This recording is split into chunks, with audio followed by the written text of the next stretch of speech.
I remember calling my parents after a while, and they became almost the measure of how much grief was in my life, because I would tell them about the next friend who was sick or the next friend who was dying, and it was so interesting because unlike my friends even, they were the ones who would say to me, this isn't supposed to be happening to someone your age. Living in New York at that time was like crazy because people are getting sick every day. 3, 4, 5, 6 people that you hear about being sick. Here I was trying to deal with having the virus, trying to figure out how to keep myself healthy, and then all of a sudden all of my friends who were my support started getting sick and then started to die. There was no information. I think it was shrouded. The information was shrouded. I think on a powerful level, in terms of the powers that be, it was happening to a convenient population or convenient populations. It was gay people who were just getting what they deserved. It was, junkies.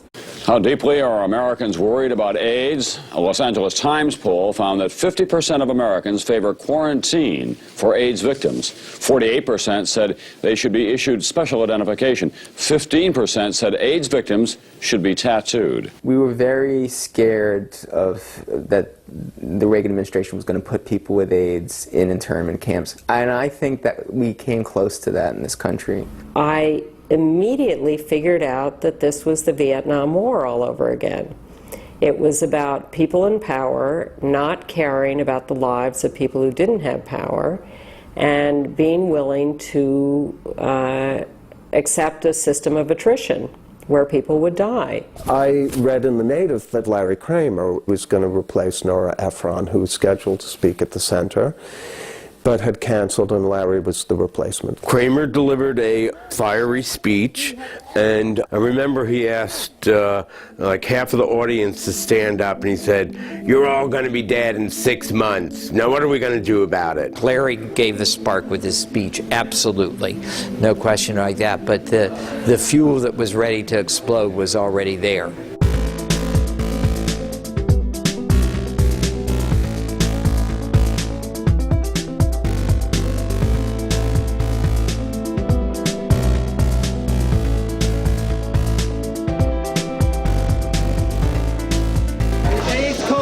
To unleash power. We are a diverse, nonpartisan group of individuals united in anger and committed to direct action to end the AIDS crisis.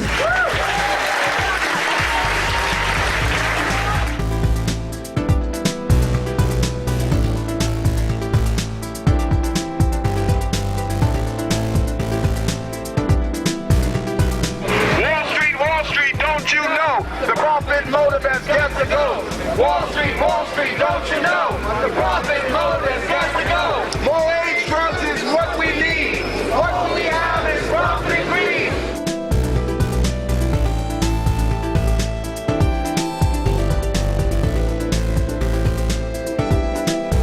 Act up, fight back, fight AIDS. Act up, fight back, fight AIDS. Act up, fight back, fight AIDS. Act up.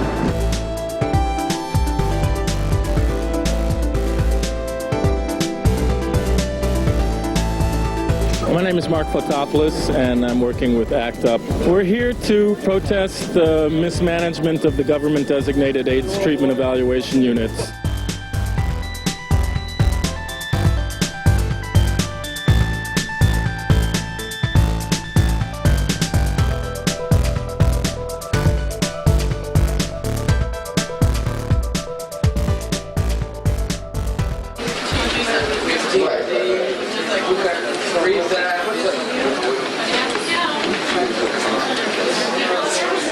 Those first few years, people were so busy digesting what was happening to them that politics only came up after 5 or 6 years of being knee-deep in a crisis. You know, the very first things we had to do was to try to take care of the people who were sick and try and make sense of it for oneself. I went to ACT UP actually primarily, I think, as an outlet for my anger and my rage. My boyfriend died of AIDS, and I was really, really upset that I couldn't do anything to help save his life. I was actually walking to work on Wall Street that morning and got handed the flyer. So I went to the very next meeting and didn't miss a meeting after that. I was hanging around the center on a Monday, and there was a lot of noise coming from room 101.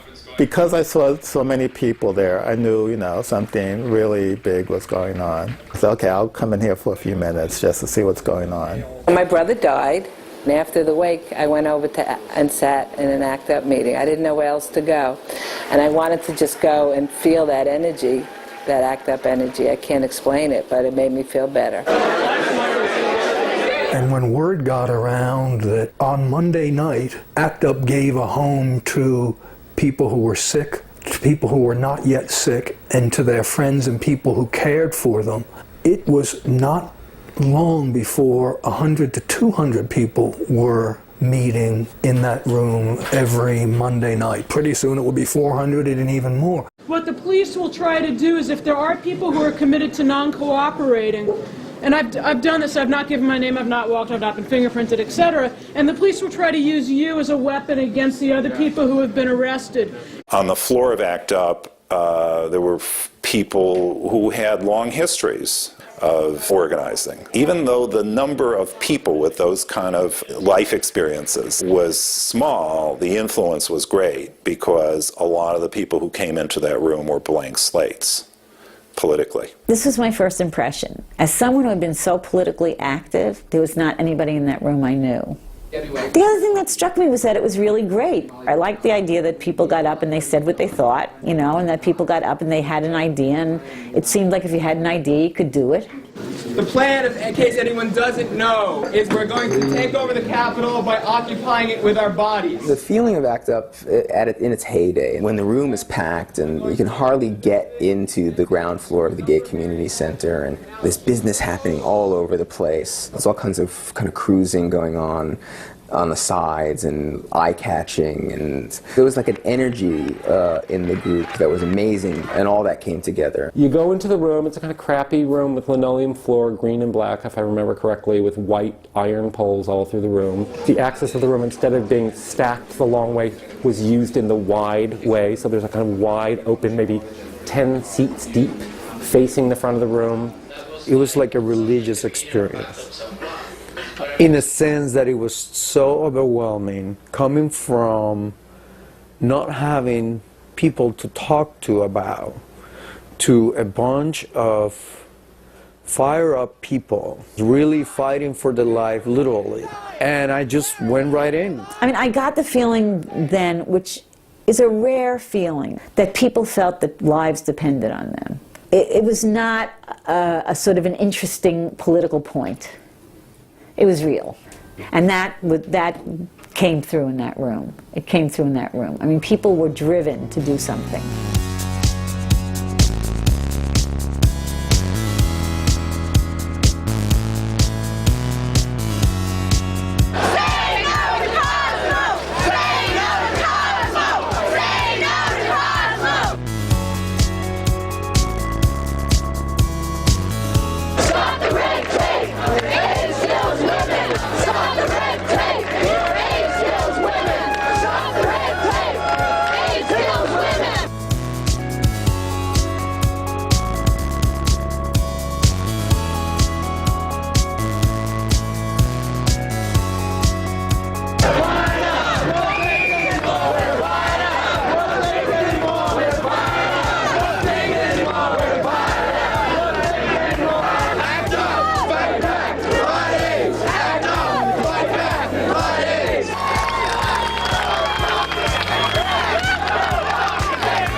Living with AIDS is like living through a war which is happening only for those people who happen to be in the trenches.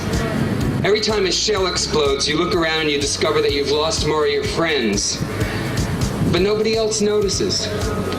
It isn't happening to them.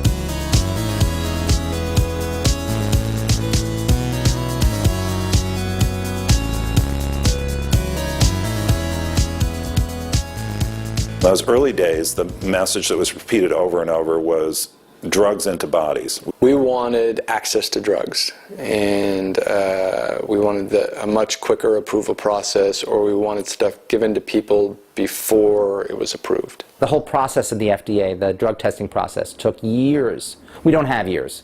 This disease was taking people in months. FDA, don't delay! 52 will die today! Release the drugs! Release the drugs! Release the drugs! Release the drugs! Silence equals death! Silence equals death!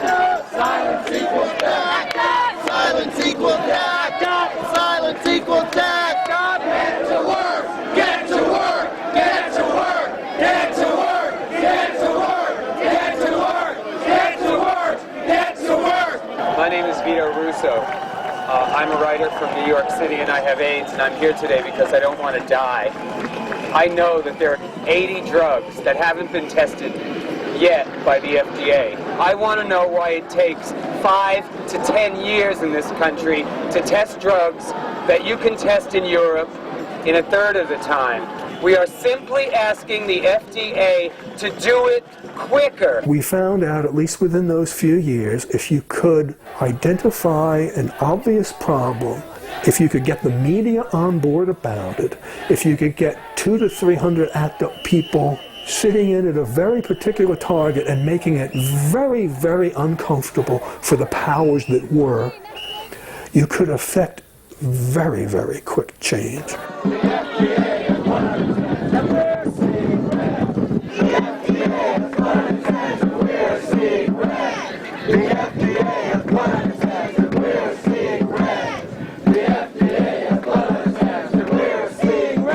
Because I had been part of the mainstream media, I understood it, and I could explain it to activists and therefore help strategize how to take that knowledge and use it to our own ends. Because we had activists from all over the country for that action, we had found people from all over and designated them as media spokespeople. And the national press did show up to that action in quite large numbers. Mike, I think, Signorelli, turned to the press and said, over there are people from 20 different states, each holding a little placard saying where they're from, ready to be your local spokesperson on these issues. That made the difference between the protests getting page 5 in the Arizona paper or the Dallas Morning News and being on the front page because there was a local person there. We're here because this government has the resources to deal with the AIDS epidemic, and they won't do it unless we force them. So we're trying to force them to deal with the AIDS epidemic. Tell me who you are and where you're from. I'm David Stern. I'm a person with AIDS from San Francisco.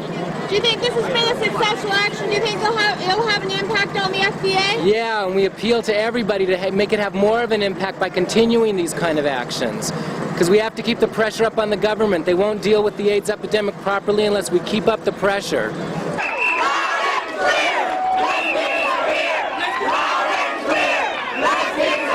One thing we found historically in the gay movement, and also in particular in the fight against AIDS, is when we're activists, when we really act up, we have a big impact and we get what we're demanding, and when we're silent, we don't. And I think this action and other actions like this will have a big impact in terms of releasing those drugs that people with AIDS need for their survival.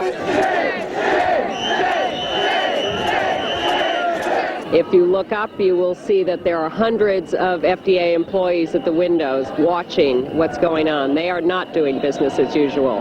Commissioner Frank Young is in Geneva. He's skipped town rather than deal with this. The police are trying to arrest people and take them off to jail. We are interfering with that by blocking the buses from leaving. We will not let business as usual continue. We will interfere with it everywhere and anywhere we can. The media was listening to us, and we were sculpting media events and also then shaping our own messages from these events. Seize Control of the FDA was a tape that Greg and I made that was around the FDA action. The action was organized by a nationwide network of AIDS activists calling themselves Act Now, the AIDS Coalition to Network, Organize, and Win. The experimental research that they regulate is about to become the healthcare system, and healthcare, as AIDS activists know, is a right. We are the experts when we go there. I mean, we don't give them the power and say, you are the only authorities. We are now the experts also, and we can talk to them as equals. For me, it was a life and death matter. I don't tolerate AZT, and that's the only drug that the FDA has approved for my condition. So it depends on them whether I'm going to be living in 5 years. I will never be silent again. I will never be silent again. I will never be silent again. I will never be silent again. I will never be silent again. I will never be silent again.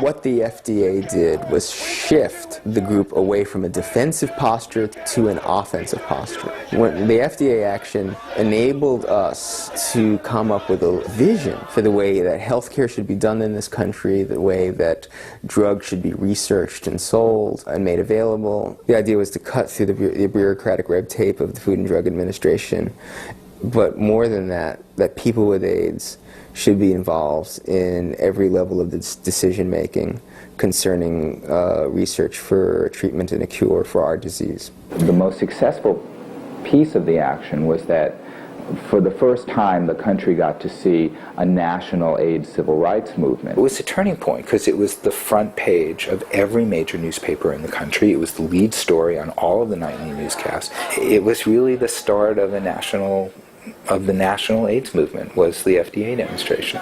And the relationship with the FDA was really transformed. It changed. Drug approval standards changed. The demonstration was a really important piece in forcing the agency to realize that they had to deal with us in a way that they weren't used to dealing with consumers. You know.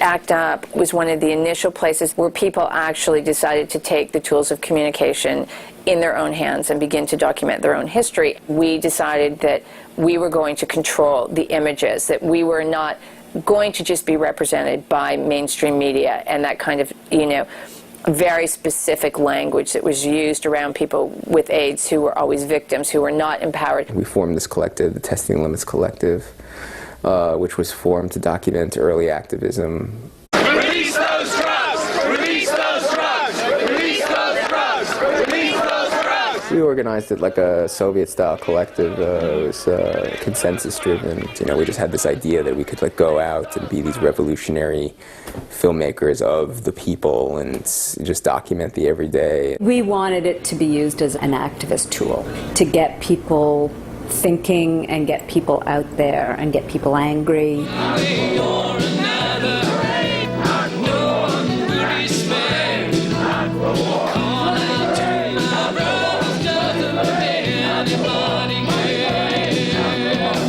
A desperate population here. This is the first time in history where the afflicted population is actually taking control of the epidemic.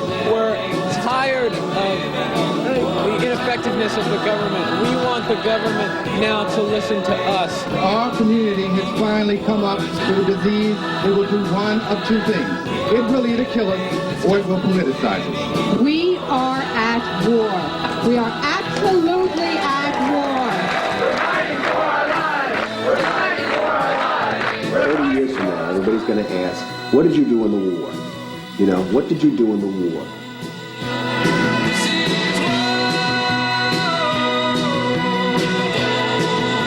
We didn't want to have the voiceover telling you this is what is happening, this is the truth, this is the story. We wanted to say, there it is, you tell us what it means to you. As long as I can physically function and physically fight, that's what I'm going to do. And I may not be able to fight the virus, I may not be able to fight the disease, but I can fight the system. I hope by me doing what I'm doing, by coming out, encourages other women to make yourself visible and letting them feel comfortable in saying that it's okay to have AIDS. When we talked about doing Diva TV, it was partly because we felt that the cameras were really an extension of ourselves. You know, I mean, I remember all the Diva people really just like having our cameras in our backpacks all the time. The way people carry a laptop now, we just had our cameras. Diva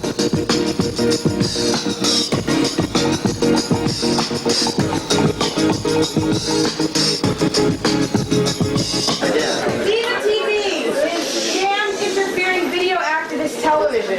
We're a new community group, and there's a lot of us around, as you can see. And tomorrow we're going to be, among other things, we're going to be doing police surveillance. We're going to make sure that police can hear. Where's your badge? Where's your badge? Where's your badge? That's too tight! That's too tight! Where's your badge? Where's your badge? Shut up! Where's your badge? Where's your badge? Too tight! Calm down, calm down! Too tight! We made a lot of VHS copies, and people were sending them back home just to give a sense. It was sort of this, it was like newsreel. It was like ACT UP newsreel.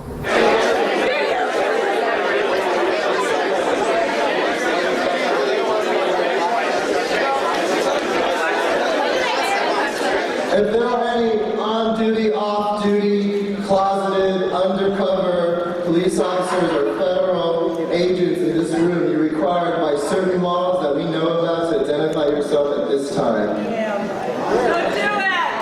They never do!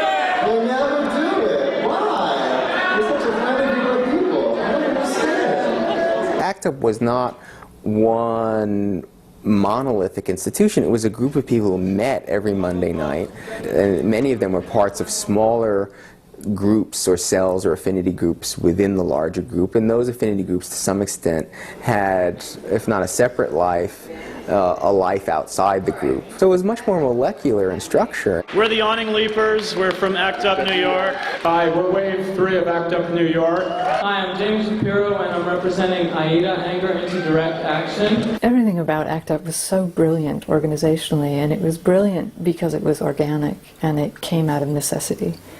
And the affinity groups were pure necessity, because ACT UP always wanted the freshness of irreverence, and irreverence can't come from consensus. And the affinity groups allowed for small groups of like-minded people to do whatever they wanted. We're the Isolations from ACT UP Chicago. We're with the Power Tools, and we're the group that shut down the New York Stock Exchange. I'm Maxine again, and I'm Linda, and I'm from the Coast Affinity Group in New York. So the idea of affinity groups was from the civil rights movement and also from the women's movement. You know, and the whole idea was that when you get trained to do civil disobedience, that you have to you break down the group into smaller groups so that you sort of know everybody and everybody knows you, and you can support each other in a very specific kind of way. We're the Invisible Women. We're from ACT UP New York. I want to announce the first ever in the history of the AIDS activist movement, an affinity group for people dedicated to alternative and holistic treatments. We're called the non-toxics. We are Los Locas Radicales, and war, which is... War is wipe out AIDS and racism. Affinity groups within ACT UP, if they worked, when they worked, for their lifetime, could be almost like these close-knit communities. But if an affinity group did something that put your bodies on the line, risked arrest, and sometimes actually did arrest, I'll speak at least for myself, my fear level was always very high, and I don't know if I could have done it without a group of people within which I felt close to. I'd seen in similar situations, lots, trusted, liked, and several of them loved. Some of them are people I was as close to as any people I've been to in my life.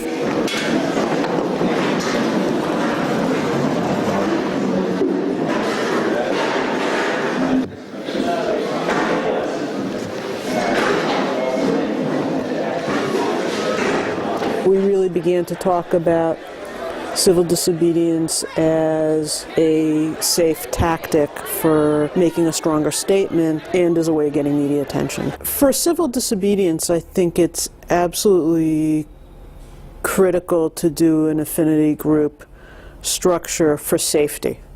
Again, locking arms, it's painful, and that force of resistance that you're providing can be used against you. We really talked about trying to get everybody in the group trained for civil disobedience, because you don't always know when it's going to happen or when you're going to want to do it.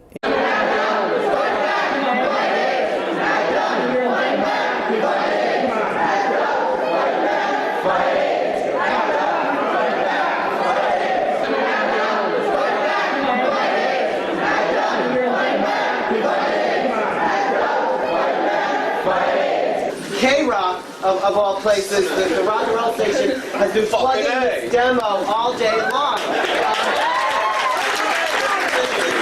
The DJ called up and said, you know, can you just do like 2 minutes of hyping the demo at 2 o'clock? And remember, you're speaking to teenagers. Then he dedicated all of these Radical 60s songs to us. All day long, he kept talking about this demo and how you had to be here. Every New Yorker had to be there because he would say, New York, this is your problem.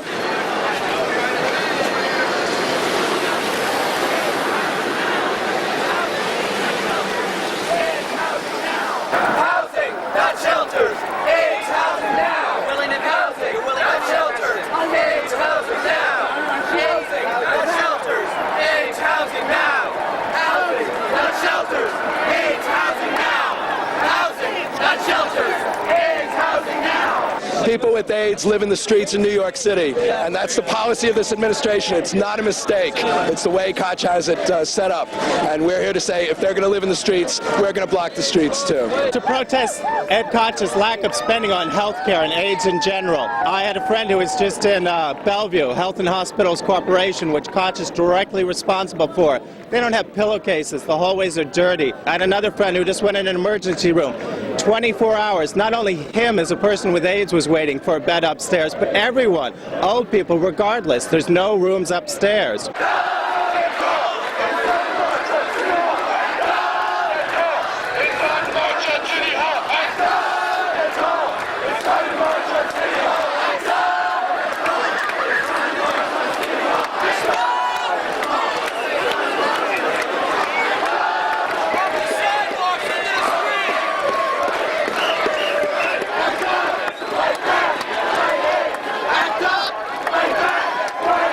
There's a lot of good news for a lot of people. People live longer. We can provide some people better care. In the beginning, no one got anything. The tragedy of it all is the epidemic continues to increase. Our resources do not increase, so people are dying. The really sad part about that is the people who die sooner and die with the least services are basically poor people in New York, and there's no one to fight for them, certainly not in City Hall.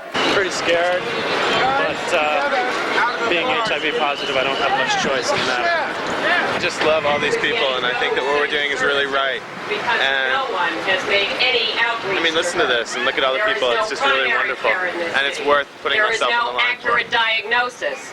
There are incentives in the city hospitals not to diagnose people with AIDS, and therefore people don't get treated.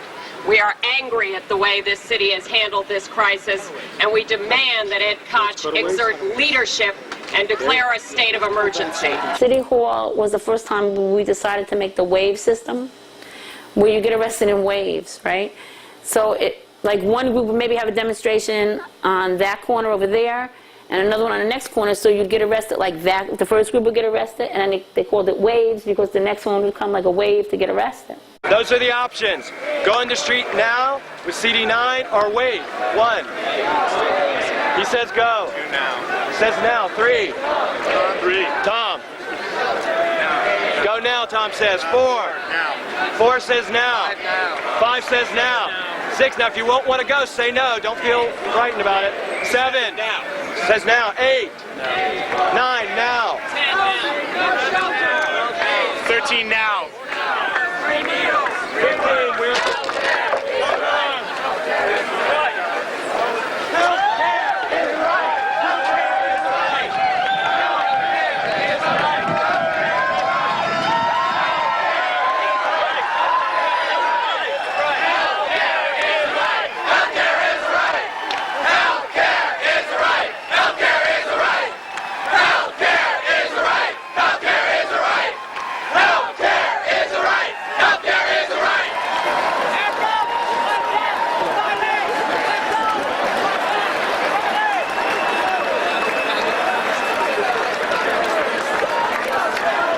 was interviewing me while I was being semi-dragged away and said, but you're willing to get arrested for this? I was like, sure, come on, people are dying.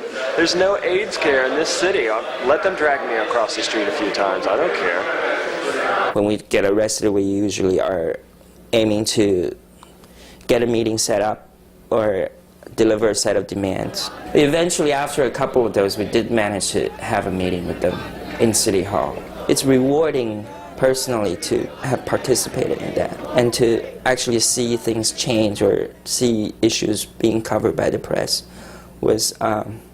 gives you a sense of accomplishment, even though if you it didn't actually bring about a housing unit for a PWA at the time, but you know that incrementally you're making some change. I think it's drawn a very big crowd, bigger than we might have expected, and the most impressive thing is the new faces here, people who are not core ACT UP members. Members of the general public, I think, for the first time have been drawn to a demonstration like this because they recognize that things are not working right in this city, because there's been good coverage of the gridlock in hospitals, because they know that this is affecting their daily lives, whether they are HIV infected or not. And so they see that it's in their personal interest to get angry about this. A diverse, nonpartisan group of individuals united in anger and committed to direct action to be quiet and the ACT UP was my whole life. I went to meetings every single night. All my social events were ACT UP. All the people that I met in ACT UP, some I'm still friends with now, they became like my family. Every job I got came from people in ACT UP, temp jobs. It was always temp jobs. During an ACT UP meeting, we're like, oh, we need some jobs. If anyone has a job, and then I got a call the next day. I loved going to meetings. I was hooked on meetings. I never missed a meeting unless I was out of town.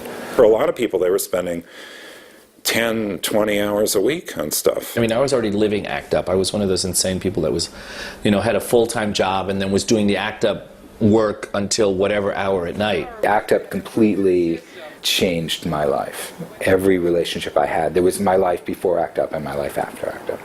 I was desperately wanting to be part of the world in a meaningful way, and here it was. And that's all I really did was ACT UP. I worked, I had jobs, I found a way to support myself, but it was all to get me to those Monday night meetings. It was where I really got a sense of community throughout all that misery and all the crap, to actually find a community of people. It was without a doubt, hands down, probably one of the greatest periods of my life.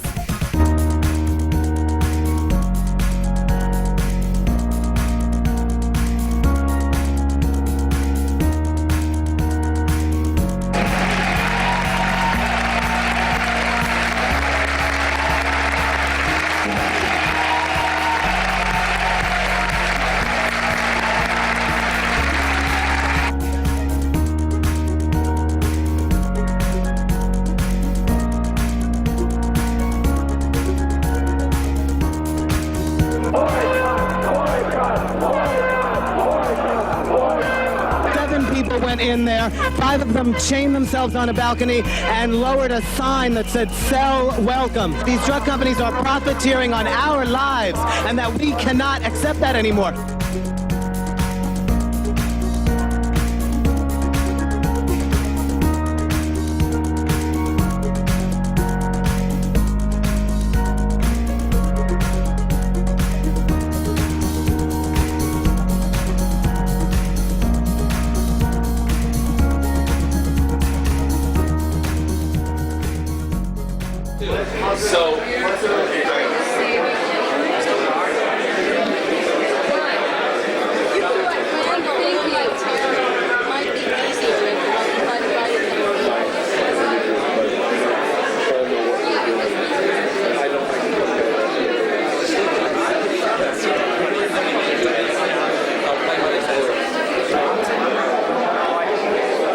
At that point, any administration in New York had to pay attention to the Catholic Church. It was almost as if everyone was a Catholic. This is not about people's right to practice their religion individually. This is about an institution that is spending millions of dollars a year to make sure that we do not live.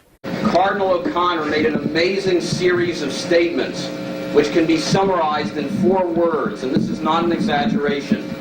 Let them get AIDS. The history of hate phone calls or death threats to ACT UP, we've gotten very, very few. It's usually like once every 6 months. But just to show you how daring this action is, our death threats are now running a couple a day. I'm going to advocate getting into that church to offend parishioners, to offend the church. There was a lot of concern as to whether or not it was really appropriate for us to do a demonstration at the church. What I care about is making sure that David Dinkins doesn't listen to him, the city council doesn't listen to him, the Board of Education doesn't listen to him, and that he loses his political power in the city. And therefore, I don't think it's so crucial to confront him inside or the parishioners. The Catholic Church gives sermons, collects money for the right to life. The church is a political institution. Yeah, this is a very good opportunity for us to get out our printed information in the form of a false St. Patrick's Cathedral program. We do not challenge anybody's right to worship, so that's right up front. But then it goes on basically with our complaints. It's our fact sheet. The strongest thing we can do is something in silence, a die-in, a mass in-die-in that occurs 2 minutes after he opens up his mouth, up along the central nave and the portion right before the altar. Okay, we want to deflect attention away from the pulpit. We must put out the message that we are the ones who are fighting for people's lives, and they are the murderers. Stop the church! Stop the church! Stop the church! Stop the church! Take the streets! Take the streets! Take the streets! Take the streets! Take the streets! Take the streets! Take the streets! Safe sex is good morality. Carnal corner, face reality. Safe sex is good morality. Carnal corner, face reality. Act up! Fight back! Fight AIDS! Act up! Fight back! Fight AIDS! Act up! Fight back! Fight AIDS!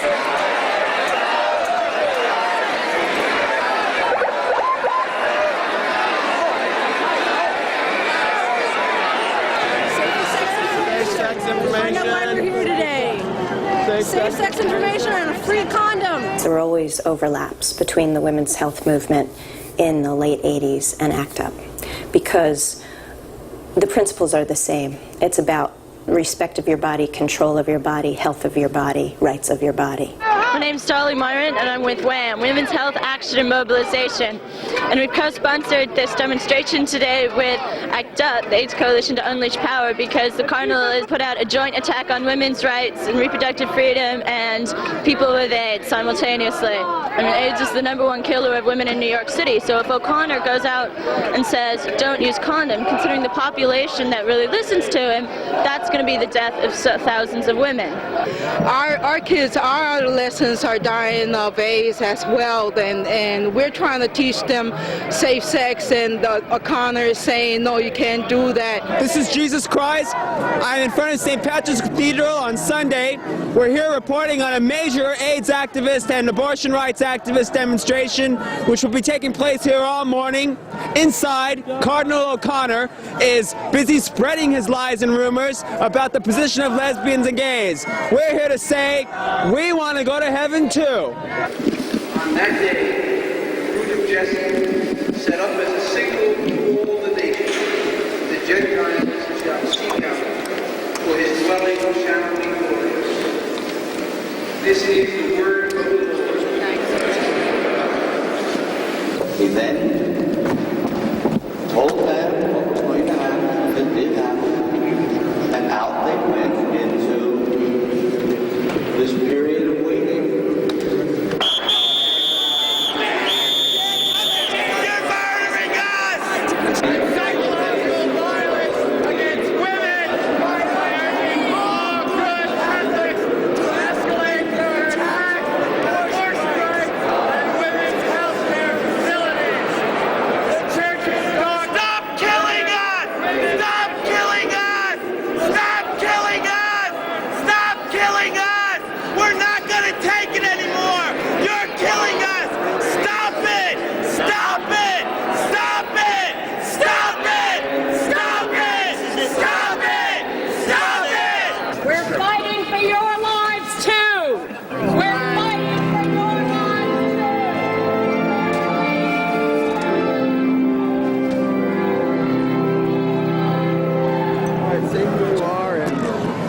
on what you saw. I'm Sarah Shulman. I was sitting in a pew and I watched the die-in, which I think was pretty effective. But when people from ACT UP started standing on pews and screaming, it really alienated the people who were praying. I saw people get very angry and upset. I think they felt really violated by that. Although the die-in, I think, was much more effective because it was silent.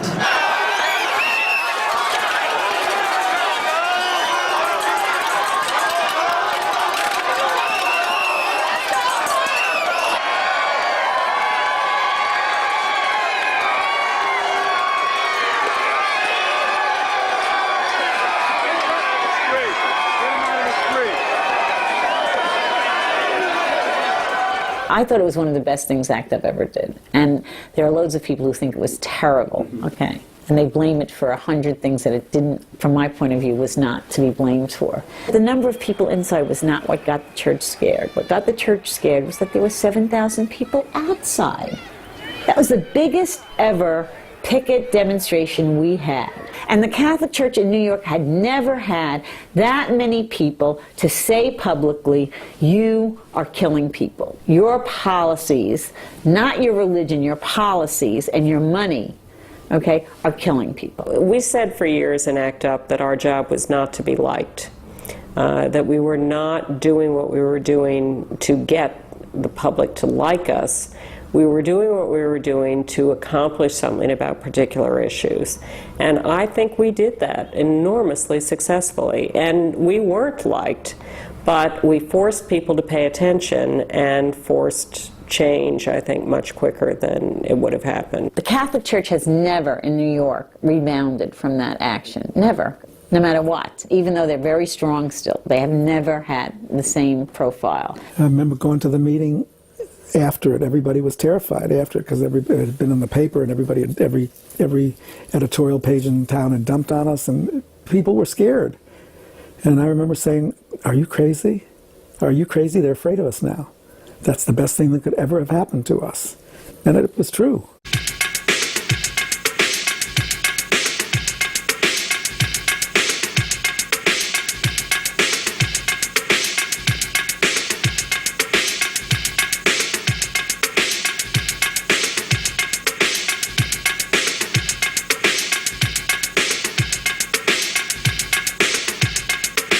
Grand Fury really drove the graphics of ACT UP. Even when they no longer did the graphics, they set the standard. So we sort of became the official, unofficial, like, art arm of ACT UP. Our mission was to get out, like, in as raw and rambunctious a way as we could, certain messages that we felt like were not getting out into the mainstream world, which is why we adopted, like, the mainstream look of advertising.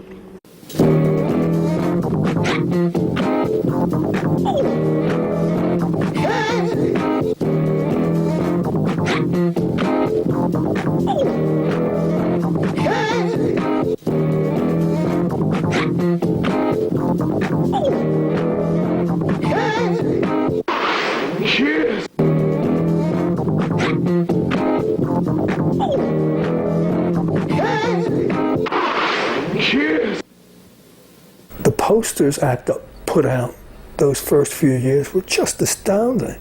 They were great agitprop, but they were also good art. This was not trivial stuff because a lot of people came to ACT UP because of these posters that we pasted everywhere, just everywhere those first few years. Every street corner had an ACT UP poster, sometimes, 3 and 4 ACT UP posters, and you could, even compare the art styles and things like that. And now, if you look at a demonstration, I was looking at some peace demonstrations the other day, all of those typefaces are influenced by ACT UP. They all look like ACT UP signs. Those individuals who are inside are going to be kissing, I guess, and sitting and kissing. ACT UP was very sexy, and I think that's one reason people wanted to be wanted to be in on it. The loudness of it, the theatricality, its lack of compromise, I think, was very sexy at a time when people were just hovering around a certain kind of, I think we're doing okay in the gay community, I think they like us. ACT UP said, well, so what? Why do we even need to be liked? We need certain things as human beings. And the reason we're not getting those things is because they don't like us that much. AIDS actually has been a very powerful weapon against a lot of sexual freedom. It was a given that sexual freedom had to be defended in the face of a deadly epidemic. And the whole atmosphere of what ACT UP was a bubbling cauldron of tremendous political energy and ideas and action and flirting and cruising. ACT UP was an erotic place. The Monday meetings were, it was in some ways almost the first place that you could celebrate sexuality again after AIDS hit. Men were having sex with men, women were having sex with women, men and women were having sex with each other. Well, I mean, I was 21 and surrounded by all these men who were so attractive to me, and that it was always part of it, I think, for many of us who were involved in ACT UP who were in our early 20s. It was this sexy place to go. We didn't have to always go to clubs or bars. We could go to ACT UP meeting, do something important, but also get this kind of Jones off the whole thing. There was this whole idea the epidemic stops with me. The government's not going to take care of us, we have to take care of ourselves. At that time, safe sex was the easiest thing in the world because it was just what you did. We were all in this together. It was just, I never had to think about it. It was so simple. There was a combination of serious politics and joyful living that was so great in ACT UP. It was fun, we will go out and do a demonstration and then we'll go out party or, any kind of thing you could think of will happen. And there was no judgment. That combination is what you need in order to continue. You need, some life.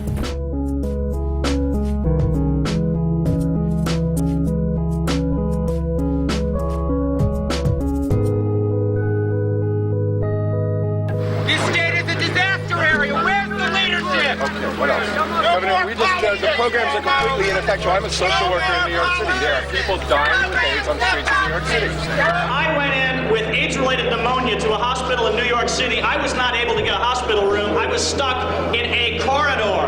I was lucky enough that I was able to leave. The next day, a friend of mine, whose name is Sal, went into that same hospital, was there for 9 days, and is now dead. And that entire 9 days he spent in a corridor of a hospital. He was never given a hospital room because this body behind us refuses to spend the money that's needed so that people who need health care can have it.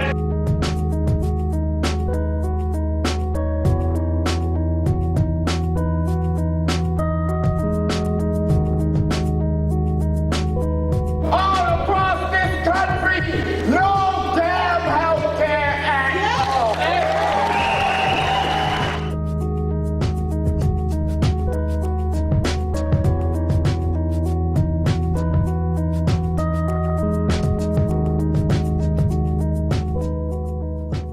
People were looking at the ACTG, the AIDS Clinical Trials Group, and wanted to be part of the decision-making process around clinical trials. Who were in the studies? That we wanted that information. And that's what they didn't want to give us. That they felt was proprietary.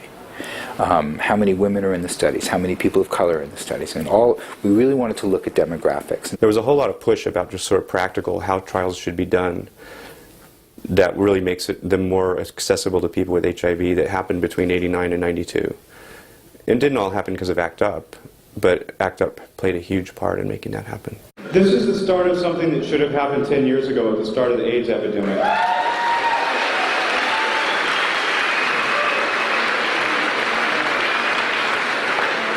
And it's something that really did start in 1988 when we took over the FDA. And after 7 years in which the FDA had released one drug, in the last 2 years they've released 4 drugs, and they've released 4 other drugs on expanded access. We have to break down the cult of the expert in every area of this society. The people with AIDS are the experts in this disease. We want them to stop the secret meetings and to open meetings to people with AIDS and their advocates and to all people who are interested, including the press. And we want people from the affected communities to have voting power and speaking power, because they're not going to get anywhere against this until they're actively dealing with the people who are most affected by the disease. This is a story of a coalition. My interpretation, my rendition of ACT UP, the AIDS coalition to unleash power, the NIH on its final hour.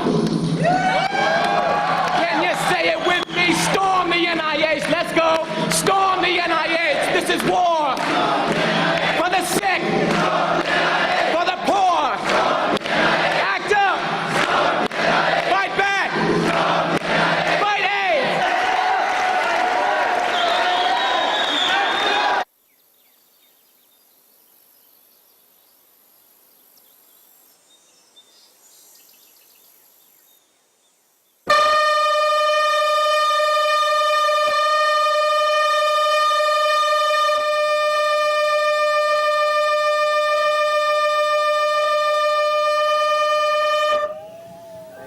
Basically what we're doing is blasting the horns every 12 minutes to remind people that statistically right now, every 12 minutes someone in America is dying from AIDS.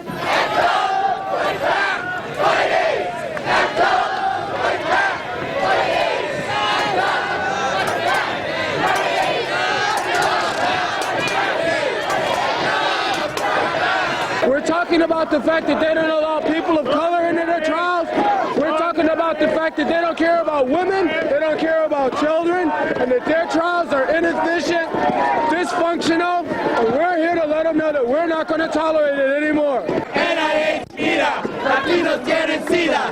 NIH, mira, Latinos tienen SIDA. With AIDS under attack, what do we do? Act up, fight back. People of color under attack, what do we do? Act up, fight back. Drug trials for women. Drug trials for women. Drug trials for women. Drug trials for women. Drug trials for women. I'm here to tell you more trials should be available for me and the rest of the poor.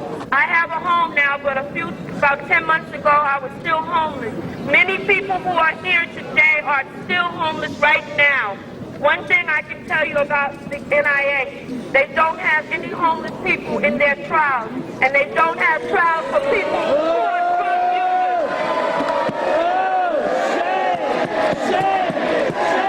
NIH scientists need to work with activists. NIH scientists need to work with activists. NIH scientists need to work with activists. It's time for an end to secrecy in science. It's a time to an end for conflicts of interest. It's time to an end to medical apartheid. It's time to an end to research driven by the search for a Nobel Prize, prestigious journal articles, and trips to scientific conferences in Palm Springs.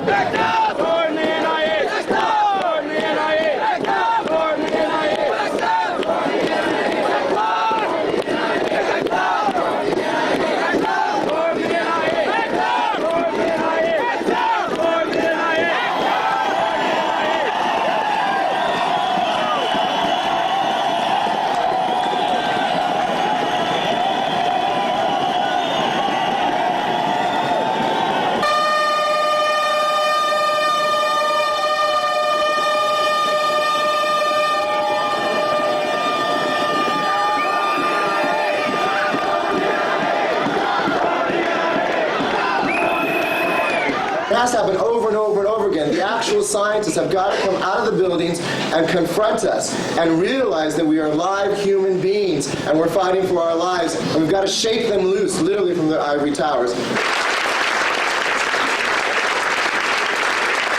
The relationship changed with NIH.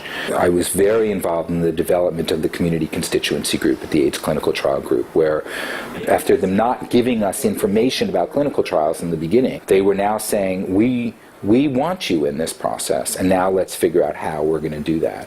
And that really meant being members of the groups of people that designed and implemented the clinical trials program.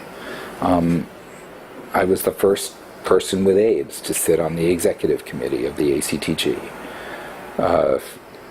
The first time a patient had ever sat in that kind of capacity ever before.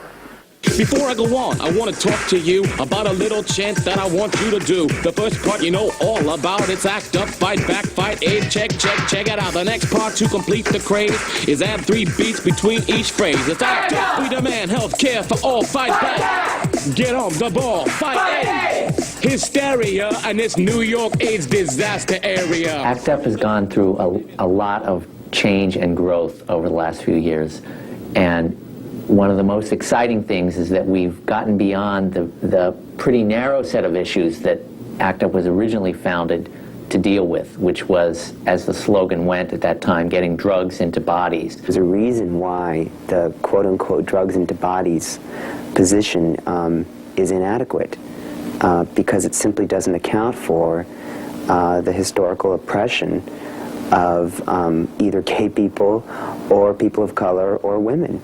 It's not just about drugs into bodies, it's about the people whose bodies, these drugs could eventually get into. So the entire spectrum of issues that ACT UP deals with has just mushroomed.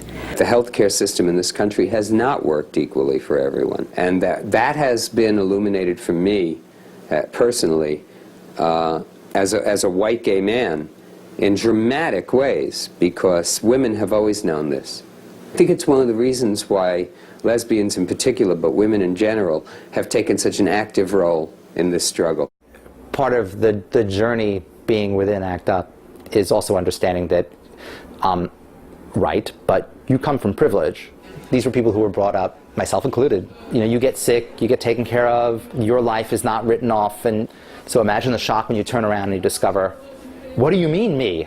There's this entitlement, a sense of entitlement that was actually proved to be very useful for the group, because it really sparked, there's nothing that gets anybody more angered than to discover suddenly their entitlement is taken away. What I saw was the opportunity in ACT UP for social change. What I saw was that we might be able to, using AIDS as sort of a nexus of all these problems that happen in society, that we could actually address some of this stuff and work toward changing society that way. I mean, when you're out there fighting for your lives and you're already queer and you're HIV positive, you think you're at the margin of marginality, but you're not. ACT UP was just beginning to realize that it wasn't at the edge of the margin. In fact, it was like kind of the privileged within that margin. These were difficult times in ACT UP, where we constantly had to relook at ourselves and look at our privilege and look at our own demographics. One of the important things that the ACT UP Women's Caucus brought to the world and to the AIDS activism movement is just the very idea that women get AIDS too. One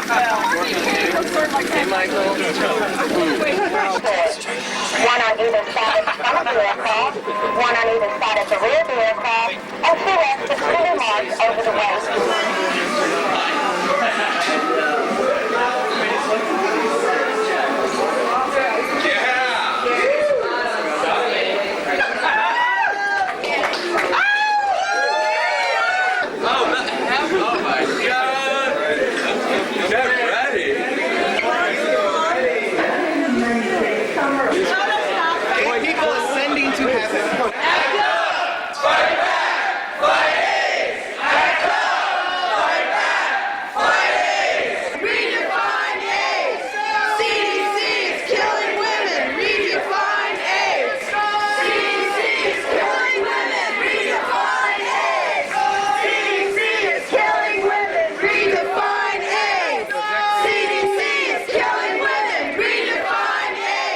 The CDC, the Centers for Disease Control, definition of AIDS was linchpin in many ways. The definition had been developed through an observational, systematized collection of diseases that were being seen in gay men alone. An AIDS diagnosis requires the presence of HIV and then 2 or 3 of these other illnesses, since it's a syndrome. Here is these women that were HIV positive, but were not getting sick in the same ways that gay men were. They had other illnesses present with their HIV. If you got an AIDS case definition, you were entitled to benefits, Social Security disability benefits, and without that AIDS case definition, you didn't have that, and it could literally mean the difference between life and death. Count the women, get to work! Count the women, get to work! Count the women, get to work! Count the women, get to work! So we came up with this plan. Don't let up on them. Let them be hit from the healthcare establishment, litigation, activists, scientists.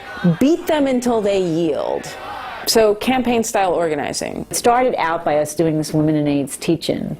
which I loved about ACT UP, which people don't even talk about, the teach-ins, which were just educating ourselves about issues, and then like creating booklets. And the handbook that we created for the Women in AIDS teach-in went all around the world. CDC, can't you see? Lesbians get HIV. CDC, can't you see? Lesbians get HIV. Women die. CDC, tell us why. You said healthcare is a right. Count women. Healthcare is a right. Healthcare is a right. Count women. Healthcare is right. The CDC is killing me. Redefine AIDS. The CDC is killing me. Redefine AIDS.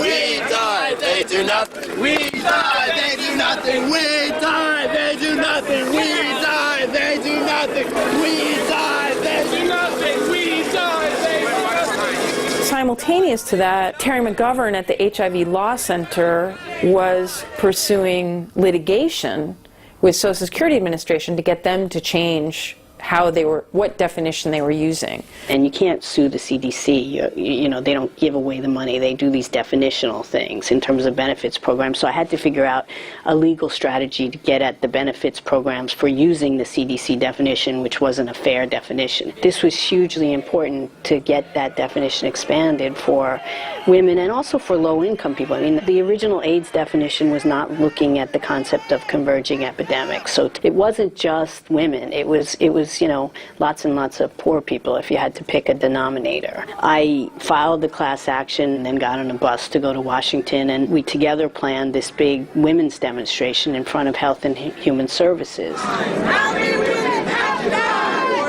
you say they qualify? How many women have to die? Or you say we qualify? How many women have to die? Or you say they qualify? I'm Phyllis Sharp from New York. I'm also plaintiff in this lawsuit against the Social Security, charging them with discrimination against women. I applied April 1989. I couldn't work. I constantly have urinary tract infections, yeast, chronic fatigue, and I was denied. My name is Iris De La Cruz. I'm a 37-year-old woman with AIDS. There are no treatments.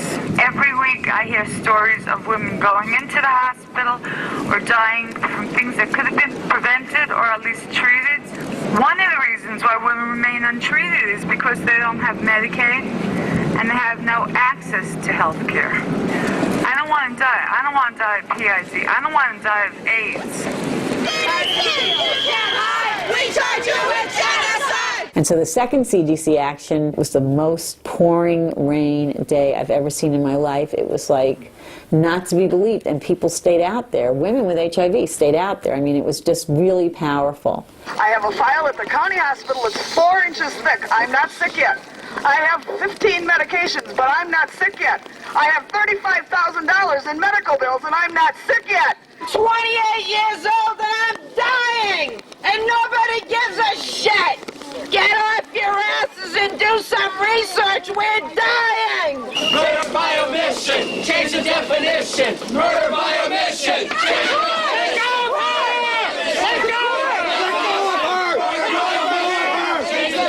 of her! Murder by omission! This is it. Murder by omission! Change the definition! Murder by omission! Change the definition! We were AIDS under attack! What do we do? I can't fight back! We were AIDS under attack! What do we do? I can't fight back! Watch it, pal! Hey, shut up! Come on. You! Hey! Hey! We've got to this point in the demo where they start thinking, what can we do to these people to get even?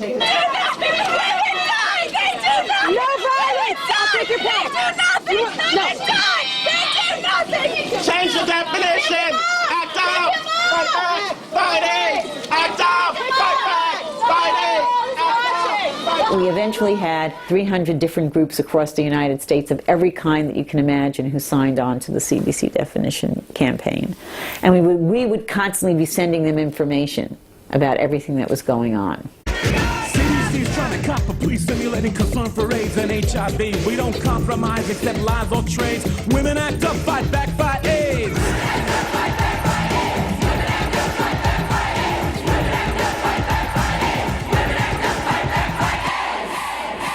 Clearly what happened was that the CDC understood that it needed to expand that definition, and they were looking for some way out of this thing. So it expanded January 1st. They added cervical cancer, bacterial pneumonia, pulmonary tuberculosis, and anybody under 200 T cells. People came together to work on that everybody said would not work together, and that's what was amazing about it. My affinity group had 24 people in it. There were only 7 of us that were women, okay, and several of the men had HIV.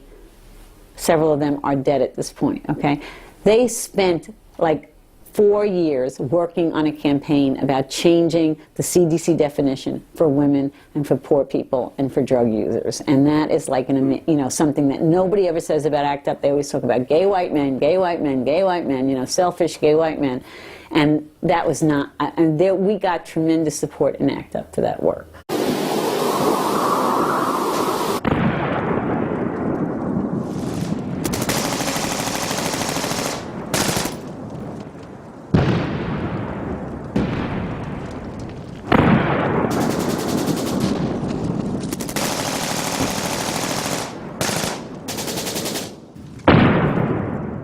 In January of '91, the ACT UP called a day of desperation, and the idea was to ACT UP asked affinity groups to mobilize all over the city all day long, and then end with a big shutdown of Grand Central Station.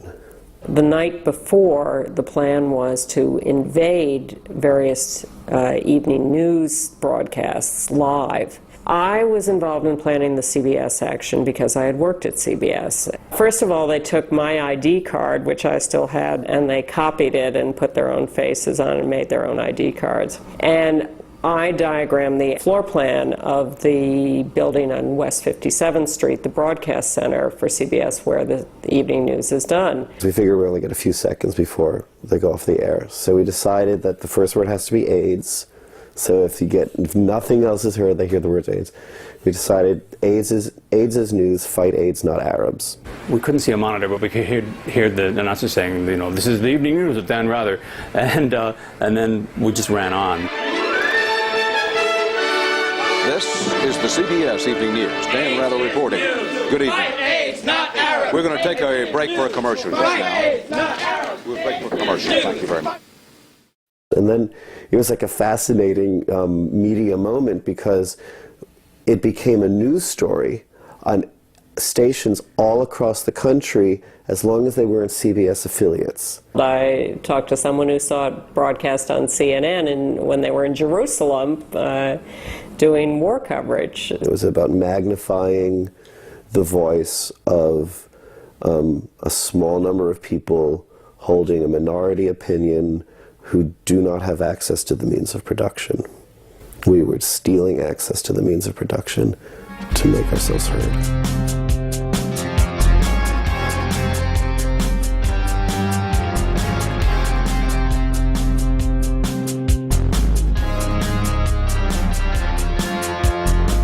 I'm from a community of homeless people. We're homeless people with HIV, with AIDS, and we don't want to just die. We're not going to be silent because silent equals death.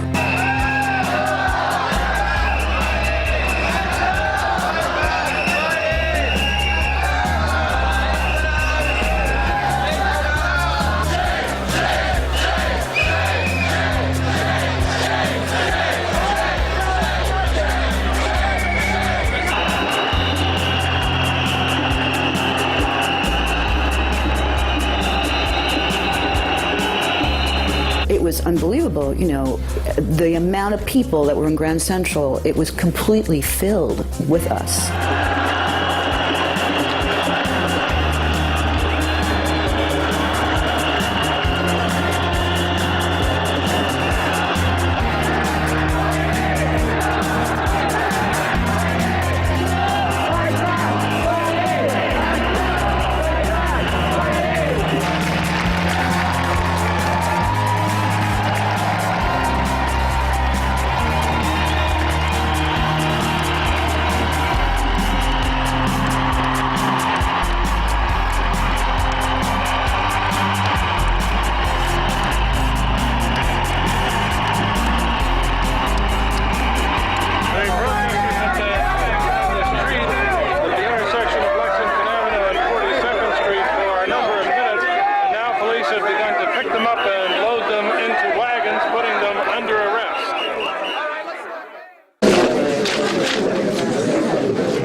When we went to the FDA in 1988, one of the slogans I came up with was, healthcare is a human right. And I thought the more that we could press that as a moral cause, it was something that we could ally ourselves with many people outside of the gay world and the AIDS world. But always with the idea that universal healthcare was the goal. As time went on, the consciousness of people on the floor and in the group changed, which was a wonderful thing to see, because it was not just finding those drugs if they were out there, it was also ensuring that there was access. We were always focused on the fact that people of color, people who were in lower economic brackets, died faster after diagnosis, if they were diagnosed at all. I do think it was this HIV negative, HIV positive issue, and I feel like a lot of people came to ACT UP out of like the fear of God that they were going to die, and a lot of people came looking for treatment information. You had people who probably would have never been activists, except that they got some bad news from the doctor and they were getting sick and they realized they needed to do something. And they might have otherwise continued on as Wall Street, brokers or whatever it was they were doing. And this changed everything. And their interests tended to be pretty focused on what is the treatment I need that's going to keep me alive and not let this virus kill me. I felt that ACT UP was a healthcare movement. I don't know if I had faith or not faith that there would be a cure in my lifetime. I pretty much thought I was going to die from this thing.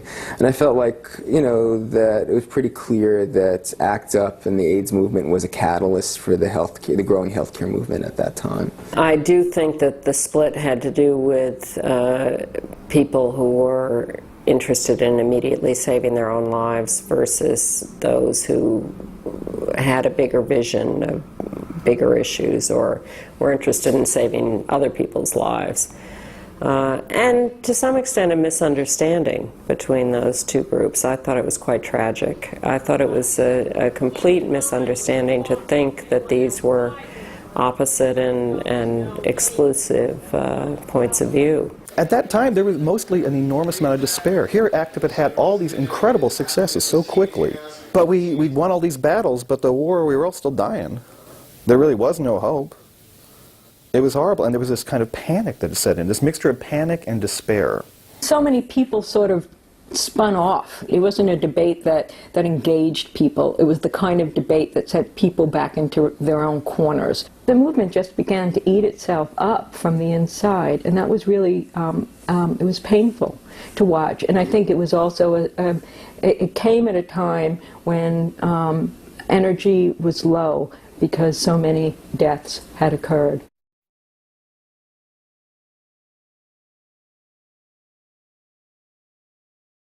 Last April, my lover Warren died, and I was going to send his ashes to George Bush with a protest letter. And I talked with friends from New York who, I felt like that was going to be real private, like no one would know about it, and they suggested bringing it to the floor of ACT UP. They said they would personally support it, so they said, when you're in New York, why don't you bring it to the group? A lot of us agreed that we wanted to show the truth, of the unvarnished truth. Don't pretty this up in any way. What has come out of this epidemic? It's ashes, it's bone chips.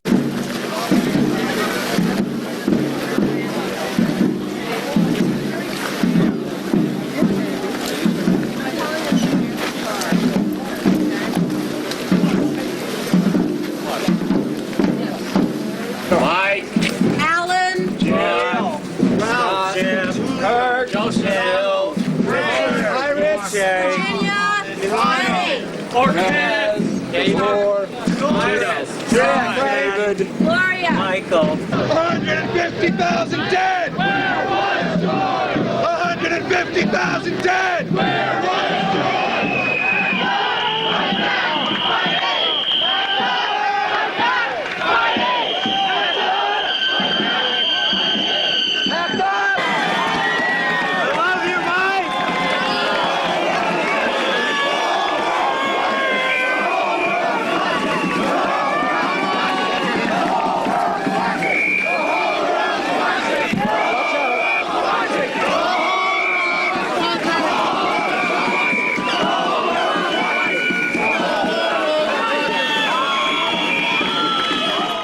My name is Eric Sawyer, and I scattered the ashes of Larry Kurt. Larry Kurt was 60 years old. He was the original Tony in West Side Story on Broadway in 1957. Larry was to have his last professional performance at the White House. He was invited to a party to sing with Carol Lawrence. They were going to sing Somewhere There's a Place for Us. And he planned to come out as a person with AIDS. And when the White House administration found out he was going to do that, they conveniently lost his music just before he was to go on. This was my friend, Kevin Michael Kick. He was 28 years old, and he died on Halloween, 1991. I only knew him for about 2.5 years, and I was his home care nurse. But he stole my heart. I'm here on behalf of my father, Alan Danzig, who died when he was 57 years old. I really needed this to come to closure with his death. He died 4.5 years ago. I came to scatter the ashes of my lover, Michael Tad Hippler, who is better known to many of you, I think, as Mike Hippler, who wrote a column for 10 years in the Bay Area Reporter, San Francisco's lesbian and gay newspaper.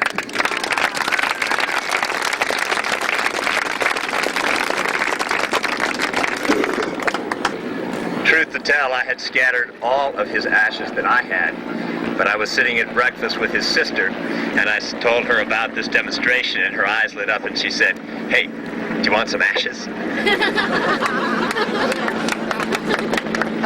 So I love you, Mike, and I know you would have wanted to be where you now are.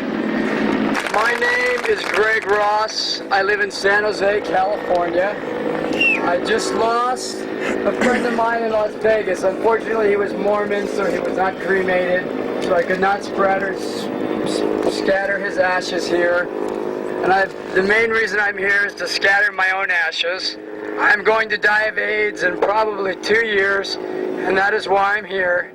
And the one thing I want to say is it's God bless people like ACT UP that have allowed me to live longer than I would have otherwise.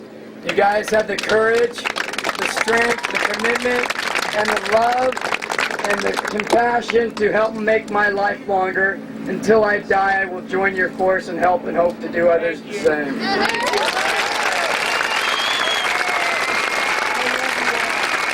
I mean, 90, 91, 92, 93 was just, for me, they were dreadful in terms of people dying. I mean, people who had survived a while, people were just dying, AZT wasn't working. It was a very tough time. And so it was very much about literally bringing the bodies of our dead to, where we thought the blame lied, or, I mean, part of, a significant portion of the blame lied, and making that quantifiable. It wasn't just about nice things. It was, here's a dead body. This was someone who we loved, who we valued. We started to talk about David Wojnarowicz's book, Close to the Knives, and the passage in there that, says every time somebody dies of AIDS, I think their lover, their friends should drive with their bodies 100 miles an hour down to the White House and throw their body over the White House fence. And we started thinking, we're goddamn right. That sounds just about right to us.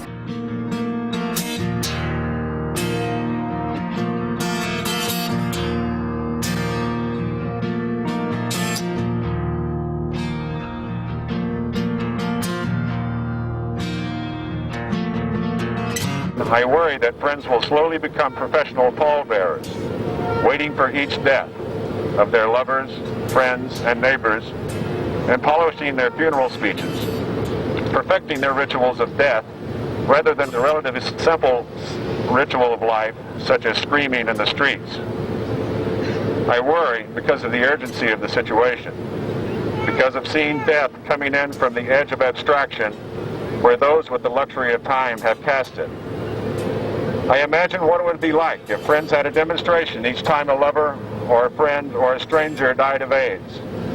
I imagine what it would be like if each time a lover, friend, or a stranger died of this disease, their friends, lovers, or neighbors would take the dead body and drive it with a car 100 miles an hour to Washington, D.C., and blast through the gates of the White House and come to a screeching halt before the entrance and dump their lifeless form on the front steps.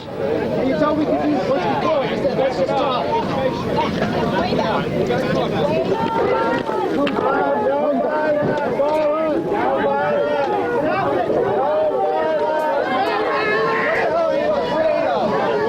That maybe ordinary citizens will see what our government is doing. Is that what you're afraid of? That people are maybe going to see exactly what this government does? Yeah, we have a dead body here. We have a corpse.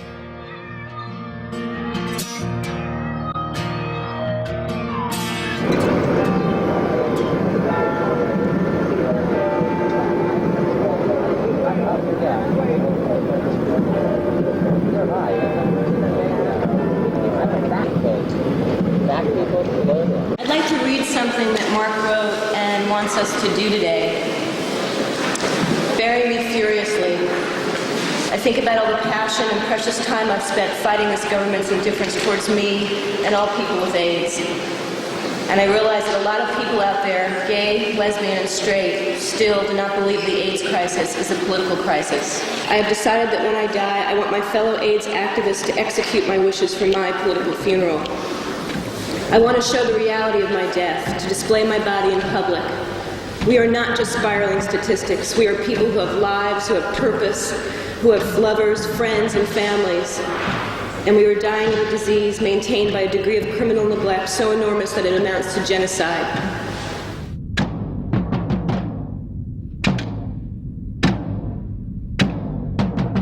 Several months before his death, Mark said, "I want my funeral to be fierce and defiant." In obedience to his wishes, we brought his body to the doorstep of the man whose callous disregard, whose inhumanity killed him as surely as did the disease. We've covered his body with the list of demands Mark himself helped make. The demands for simple, inexpensive measures that have gone unheeded. When the living can no longer speak, the dead may speak for them. Let the whole earth hear us now. We beg, we pray, we demand that this epidemic end. Not just so we may live, but so that Mark's soul may rest in peace at last.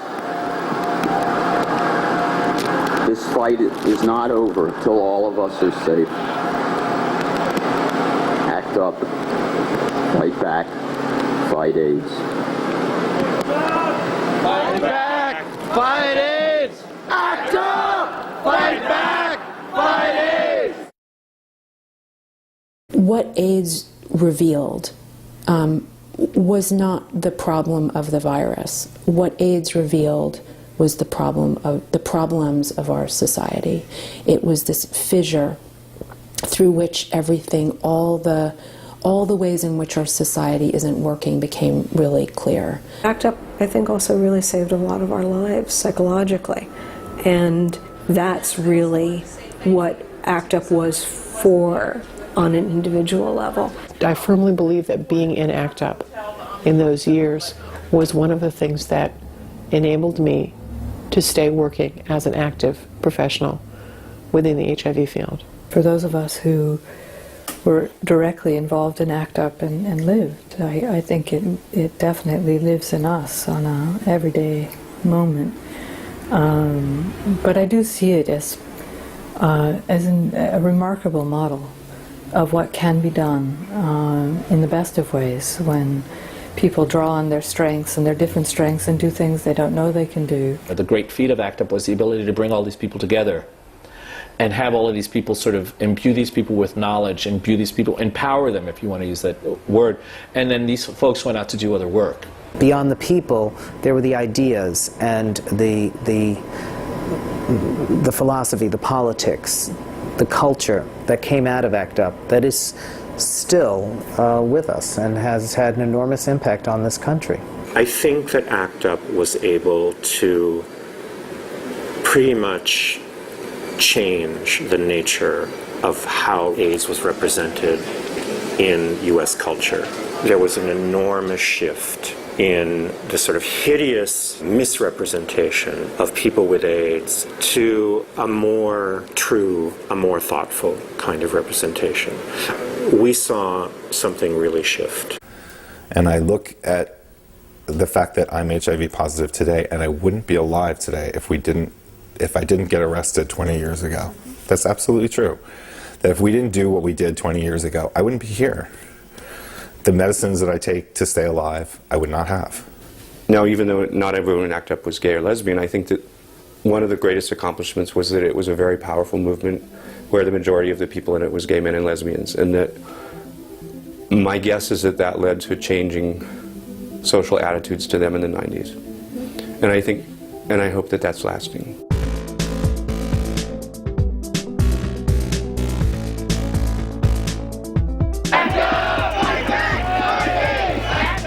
If you can tap into a forbidden emotion, you can unleash enormous amounts of power. It tapped into this rage that people didn't know they had, didn't know they could have.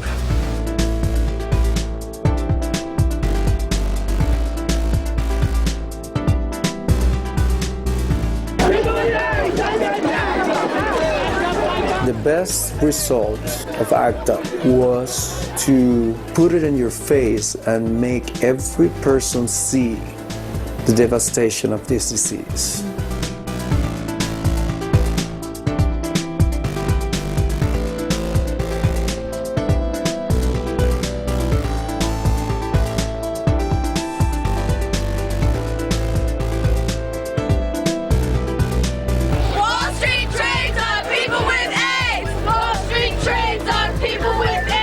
It gave a young gay kid, a lot of young gay kids, something to fight for. It was our World War II. Wall Street trades on people with AIDS!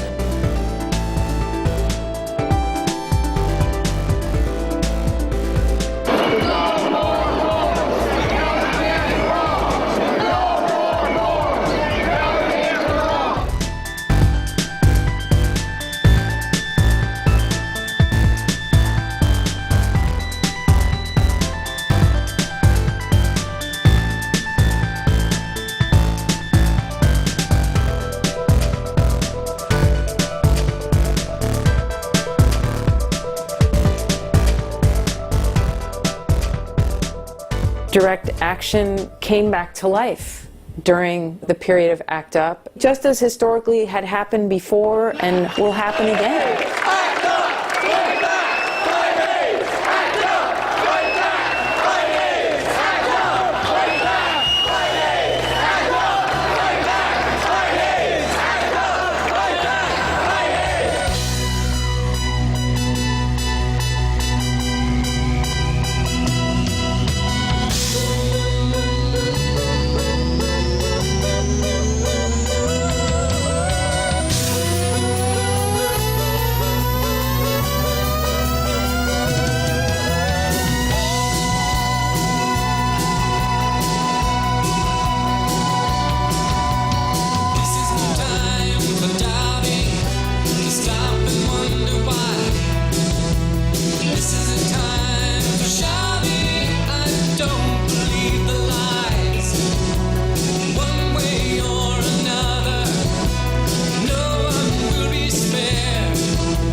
skeletons, fever screaming down my street, and clawing at my TV glass like they're trying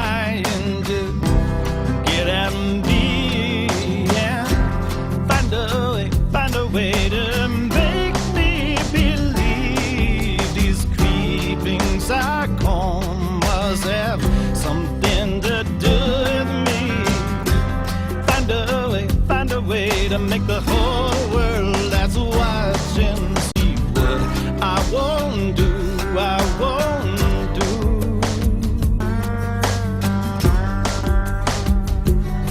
They say we're here and we're human too,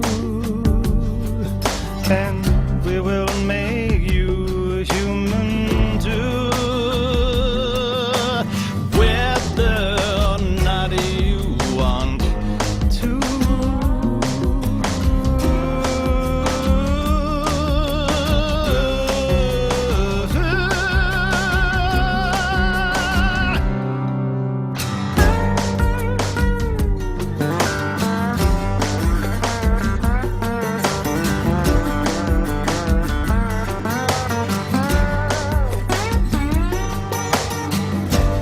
And if I promise to cry at the service when you die, would you mind that much if I didn't try to save your life? No, they'll find a way to make me believe these creeping sarcomas have something